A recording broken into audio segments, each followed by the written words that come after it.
By the way, speaking of Bard, here's an obvious segue. Bro, who had this on their bingo card for 2024? A game of Bard brings Kaiser back to life. What? What? Bard was good. He can actually play League again. Holy shit. Listen, I know their first game was a bit rocky, but listen, there's a reason. I know people are hyped for the names of the other names on the Rex, but Rex actually looks pretty interesting, mate. Like, I'm quite excited for this team. Like, the ups and downs already of me. I'm strapped in. I'm ready. Let's go. Yeah, Perks played a shockingly good Akali game as well. Just the league by doing the Renekton int, because just for all time's sake, guys, to establish the ints are possible. Mate, if you just forget the first game, Rex is okay. It's all fine. We're all good. It's all good. Just, everyone gets a warm up game. When you play with mates, if the first game goes bad, you go, it's just the warm up in it. Load up again. Let's load up again. Queue up. That won't happen again. Yeah, Kaiser had a much better Bard game than DOS did. You got to see some decent play. Heretics hasn't had the toughest opponents. Like, obviously, people look at Rogue and say, "Oh, that win over G2 kind of proves that they're good." However, G2 held that. They were in that game for a surprisingly long time. G2 kind of refusing to lose, and in spite of Rogue's kind of massive advantages. If you want to know, if you're a fan out there, here's how I know you didn't secretly feel like maybe Rogue could win that game. Because they had 4.4 odds for that BO1, by the way, guys. Let me know, by the way, when a team that actually could win the game has 4.4 odds, and then you go, I declined to bet this time. Like, mate, that was right there. By the way, spoiler, I didn't build them, because the problem with this Rogue team, if we're going to talk about that team, mate, is...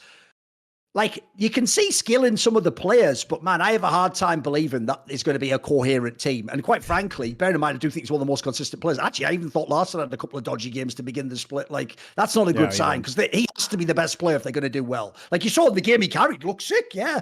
But, mate, if they're just going to be pieces, I'm really out on the Rogue roster. I don't know where you're at on that team. I feel kind of bad because...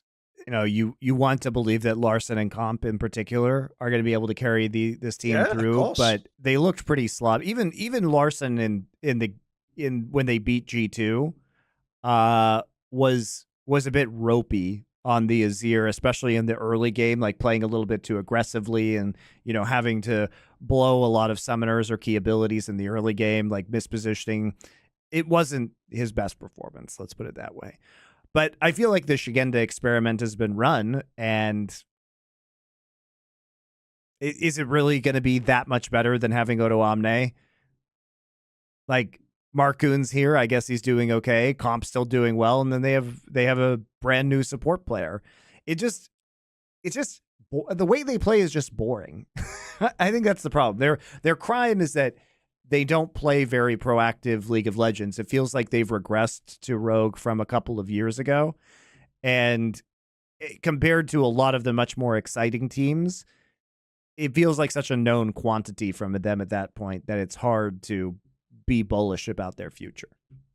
Even though I will never fall into the trap, and never did, if you go back and check the record, I will never say Malrang is actually a really good jungler who has a great set. But I'll tell you what, the reason it was genius to insert him into that team is because he is just crazy non-stop aggression ganks and constantly willing to sack everything to just go to a lane. And I think in some ways, mate, that was like, even though he was doing it in a super fucked up hyperbolic way himself, that was almost the balance to the boring aspects of this team, and the fact that, yes, some of them do just want to sit in lane like it's Farm Simulator and just fucking get 10 CS a minute or whatever it is. Like, some of them don't look like they actually know. Like, dude, do these guys play at this in solo queue? Are they just the guys who farm and never ever go for a fucking skirmish and group 3v3 or whatever? Like, what is this? So actually, the joke was Malrang was some sort of crazy, like, stimulant for the team. Whereas, like, now when they have Marcoon, who's more of a support jungler, he's just going to be, mate, they're all just fucking thick as thieves. They're all just going to be boring as fuck this season, aren't they? It's just going to be supportive league all day long. I think that's the tragedy. And like I said, their win over G2, in my opinion, should have been much more dominant. I think they got like the Cloud Soul like 25 minutes into that game, and then it took them 12 more minutes to close out. Like, it was bad.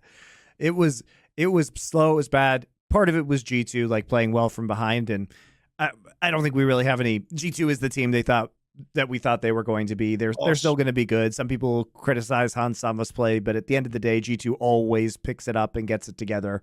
as we get later on into these seasons. But yeah, back to Heretics. Look, the floor of Heretics is going to be at a certain level just because of their veteran status. And even though they get blown out in the first game against Mad Lions, these guys can absolutely shrug a loss like that off. I mean, think about the number of games that the majority of this, like Flackett is the greenest player on this roster, and even he has been through, you know, they're all champions, all splits. LEC champions. Yeah. So every member of the team is an LEC champ. Yeah. Yeah. And so I don't really think it's going to get to them. And this is a team that's going to be able to bounce back and retool relatively quickly. And we're already seeing that. But this way, I was loving it after the first game, where because Heretics lost, people had Giant X as a favourite against them. I took those underdog odds all day. I got them at 1.9, mate, for that game. Like, as I say, Giant X should just be Giant L, shouldn't it? Like, listen, I don't want to have it, but here's the thing. Are you ready, fans? Here's how it actually works if you're a fan. Do you know how I do love Odoamne? Because I hate people who keep him in prison. You idiots. Why would I love this team? It's like that saying, you remember all the way back, 10 years back, it's almost a 10-year episode, all the way back in the day when people used to go to me, Monte, you are just a fan of CJ players. It's like, mate, there's no team I hate more than CJ Enters players. They literally keep my favourite player in prison and refuse to surround him with players capable of winning the league. I hate CJ Enters players. Down, death to CJ Enters players. It's dead now, of course, but yeah, people don't get it. Like, mate, Giant X is not going to do anything this split, I'm telling you. Come on. What's this team going to do? There are a couple teams that it would be very shocking if they went on any kind of run.